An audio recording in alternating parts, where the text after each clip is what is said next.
नमस्कार दोस्तों, आज का शीर्षक है हिंदी उपन्यास डार्क हॉर्स भाग 6। जो बच्चे आईएएस की तैयारी कर रहे हैं उन्हीं पर आधारित एक मोटिवेशनल स्टोरी है जो बेहद ही हास्य एवं रोमांच से भरा हुआ है।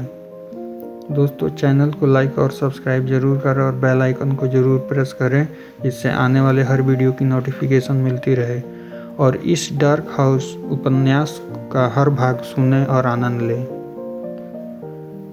राय साहब, संतोष और मनोहर तीनों ने बत्रा पहुंच मिलन छोले भटूरे वाले के यहाँ नाश्ता किया। फिर तीनों बगल के ही टोनी प्रॉपर्टी के ऑफिस पहुंचे। प्रॉपर्टी डीलर से मतलब मुखर्जी नगर में रहने वाले उन बेरोजगार लोगों से था जो छात्रों को किराए के लिए लगने वाले अपने परिचितों के मकान का पता बताते थे। वे मकान मालिक से मकान की चाबी लेकर कमरा दिखाते थे और पसंद आ जाने पर बस इसी के एवज में छात्रों से तयशुदा मासिक किराए के 50% जितनी राशि अपने कमीशन के रूप में लेते थे। वास्तव में यह पेशा मुखर्जी नगर और आसपास इलाकों में चरम पर था और यह वहाँ के सबसे क्रूरतम धंधों में से एक था जिसका शिकार छात्रों को होना ही पड़ता था। प्रॉपर्टी डीलर ने अपने लिए जो बैठने का स्थान बनाया था उसे वे लोग ऑफिस कहते थे। यह ऑफिस देखने में भारत सरकार के किसी भी आला ऑफिस से ज़्यादा भारी भरकम और टक्कर लेने वाला होता था। रंग बिरंगे पर्दे और संगमरमर का फर्श, सोफा, झिलमिल लाल पीली बत्तियां, बड़ी एलईडी स्क्रीन जिसका रिमोट हमेशा डीलर के हाथ में होता था, 2 बेसिक फ़ोन, 2 स्टाफ के साथ चाय और नाश्ते की भी व्यवस्था। इतना सब कुछ एक सामान्य डीलर के ऑफिस में होता था। तीनों अंदर पहुंचे तो टोनी डीलर एक भारी भरकम, जिधर मन तिधर घूम जाने वाली चहुदिशा गामिनी कुर्सी पर गंभीर मुद्रा में बैठा था। उसकी भाव भंगिमा से वह सीबीआई का निदेशक लग रहा था और ये तीनों मित्र चतुर्थ वर्गीय कर्मचारी की तरह खड़े थे। आओ जी, बैठ जाओ। कितने लोग रहोगे? टोनी ने पहला सवाल पूछा। जी, एक के लिए चाहिए, मनोहर ने कहा। कितने रहना है? टोनी ने एक साथ तीनों चेहरों को देखते हुए पूछा। जी, हमको चाहिए था कमरा। बोलते वक्त संतोष इतना नर्वस था जैसे यूपीएससी के इंटरव्यू बोर्ड के सवाल का जवाब दे रहा हो। कहाँ से हो? टोनी ने अगला खोजी सवाल दागा। जी, बिहार भागलपुर से। संतोष ने संकोच और गर्व के मिश्रित भाव से कहा। बिहार? टोनी ने आवाज का टोन बढ़ाते हुए कहा। हाँ, बिहार। संतोष ने फिर कहा। यार, मुखर्जी नगर तो नहीं, गांधी बिहार इंदिरा विकास चलेगा? टोनी ने पूछा। दिखा दीजिए। क्या यार, बात पक्की कर लो। साड़ी की दुकान तो है नहीं जो तुम्हें 20-30 देखनी है? टोनी ने रूखेपन से कहा। अंकल, आखिर रूम पसंद आएगा तब तो लेंगे, मनोहर ने कहा। अपना बजट बताओ, टोनी ने टेक्निकल सवाल पूछा। 4000 से 5000 के बीच दिखाइए, संतोष बोला। टोनी ने सुनते ही हंसते हुए कहा। बेटे, इतने में तो मुखर्जी नगर में किचन मिलेगा, इतने में कैसे होगा? यार, अच्छा चलो 4500 की ही करवा देता हूँ। एक बेड मिल जाएगा 1271 में। बाथरूम 8 लोगों से शेयर करना होगा और किचन सिर्फ 4 लोगों से। बोलो, सेट कर दूं? जल्दी बता दो यार। राय साहब ने संतोष की तरफ उम्मीद की नज़रों से देखा कि संतोष जल्दी हाँ बोल दे और उनके कमरे पर रखा लैपटॉप स्टार्ट हो। दिन रात बड़े बेचैन रह रहे थे राय साहब।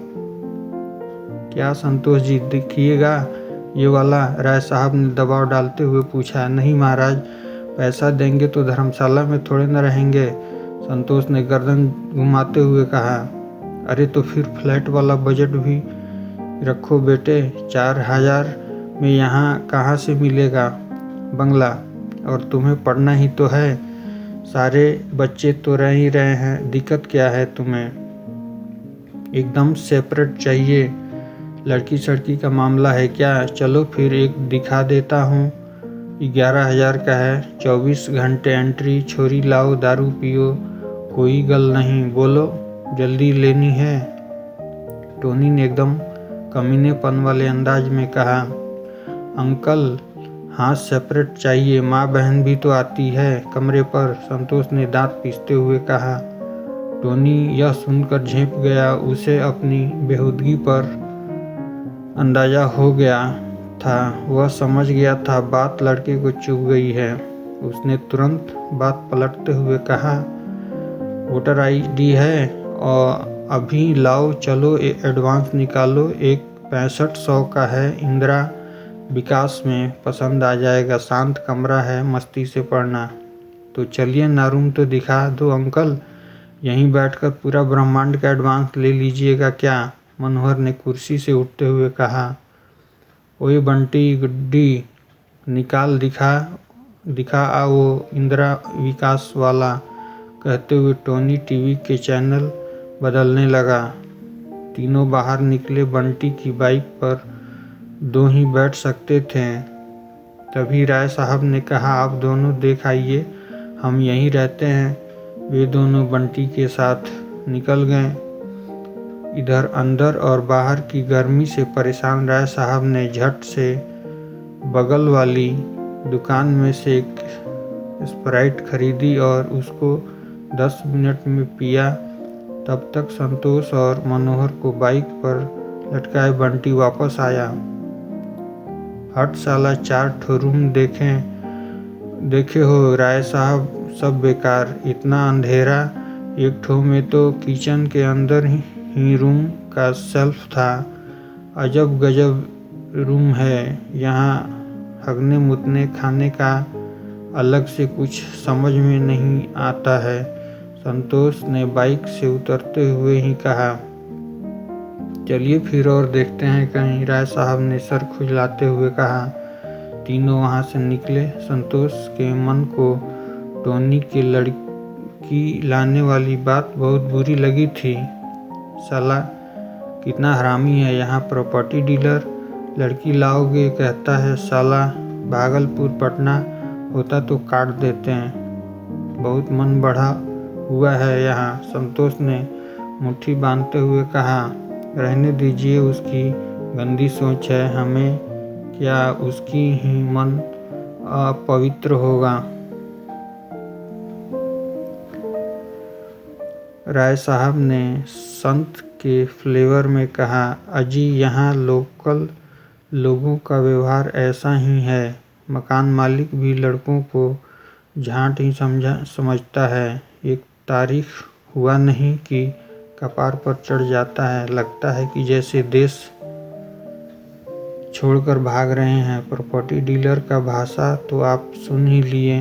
और साला यहाँ हम ही लोग हिजड़ा हैं। एक बार मिल के आवाज़ उठा देते तो दिल्ली हिल जाता, लेकिन नहीं, सब चुपचाप सुनेगा। काहे कि IAS बनने आया है साला। हम तो कहते हैं इस मरना चाहिए ऐसा IAS बनने से पहले। भोसड़ी के जब इज्जत ही नहीं बचेगा तो क्या उखाड़ेगा IAS बन के? मनोहर ने एक सांस में इतना बोल दिया। सही बात कह रहे हैं मनोहर जी, सेल्फ रिस्पेक्ट भी तो एगो बात होता है। ये क्या कोई भी कुछ आरोप लगा देता है? हम लोग क्या यहाँ साला अय्याशी करने आए हैं? जो बोल दिया उल्टा पुल्टा चल के देखिए।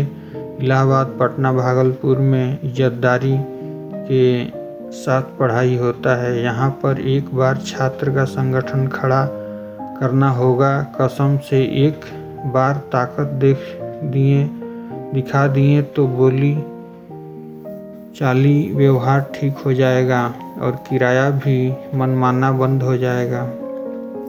संतोष ने मनोहर की तरफ देखते हुए कहा, सुनिए आप लोग, यहाँ हम सब पढ़ने आए हैं। यहाँ कौन सा जिंदगी गुजारना है जो समाज सुधारना जरूरी है। चुपचाप बैठ के पढ़ना है, सिलेक्शन लेना है और निकलना है। अपने लक्ष्य से भटकिए मत। आप लोग कितना से लड़िएगा, कोई एकता नहीं होगा। यहाँ सब पढ़ाई पर फोकस होइए, सब पढ़ने आए हैं, यहाँ राजनीतिक थोड़े ना करना है। राय साहब ने खोखले जोश के साथ कहा, हाँ निकलना है, निकलना है। वो तो हम समझ गए, पर निकल कहाँ पा रहे हैं। 5 साल से तो यहाँ लौट ही रहे हैं। न पढ़ने तो आए हैं, पर पढ़ने में कोई नीचे उंगली करे तो क्या करिएगा। राय साहब चुपचाप ऐसे ही प्रवचन पेलिएगा। मनोहर ने चिढ़ते हुए कहा, कमरे पर रहिए, कोई वहाँ थोड़े ना आता है बोलने। हम लोग छात्र हैं, केवल पढ़ना हमारा काम है। राय साहब बोले, कोई हमारी खड़े मार ले तो भी पढ़िए आप, ऐसन पढ़ाई। मनोहर ने तमतमाते हुए कहा। संतोष ने मामले को बढ़ता देख हस्तक्षेप करते हुए कहा, अच्छा छोड़िए, भाड़ में जाए प्रॉपर्टी डीलर और मकान मालिक। ये बताइए हम लोग कहाँ जा रहे हैं इधर? चलिए ना, आपके कमरे के लिए ही तो जा रहे हैं, वजीराबाद चल रहे हैं। राय साहब ने चेहरे पर बिना कोई भाव लाए हुए कहा। वो रुस्तम भाई साहब फिर फोन नहीं किए? वो राय साहब संतोष ने याद आने पर कहा, कौन? वो रुस्तम सिंह, नेतवा का भाई। मेरे कौन बकचोद के चक्कर में पड़े हैं? वो फर्जी के भौकाल टाइट किए रहता है। उसके छोटे चाचा एक बार इंटरव्यू दिए थे IAS का। चचवा के इंटरव्यू के सफल अपने कटता है, कहानी सुना सुना के कचाइन कर देता है। महाराज अपने एक बार उपाध्यक्षी का चुनाव लड़ा था इलाहाबाद में। बाद में शंभू सिंह हड़काए तो नाम वापस ले लिया। उस बार शंभू सिंह जीते थे, हमारे परिचित ही हैं। मनोहर ने चलते चलते रुस्तम का संभव चिरपरिचित चित्रण कर दिया था और शंभू सिंह से अपनी निकटता भी बता दी थी। ऐसा भी एकदम फालतुए नहीं है रुस्तम भाई, तो 2 बार यूपी का मेंस भी लिखे हैं, लोगों का मदद करते रहते हैं। अब काम मुश्किल है तो क्या करें, अच्छा नेचर का है। राय साहब ने मनोहर की बात काटते हुए कहा, वे लोग अब रिंग रोड को पार करके वजीराबाद पहुंच चुके थे। कहानी समाप्त होती है। मिलेंगे अगले भाग में। धन्यवाद।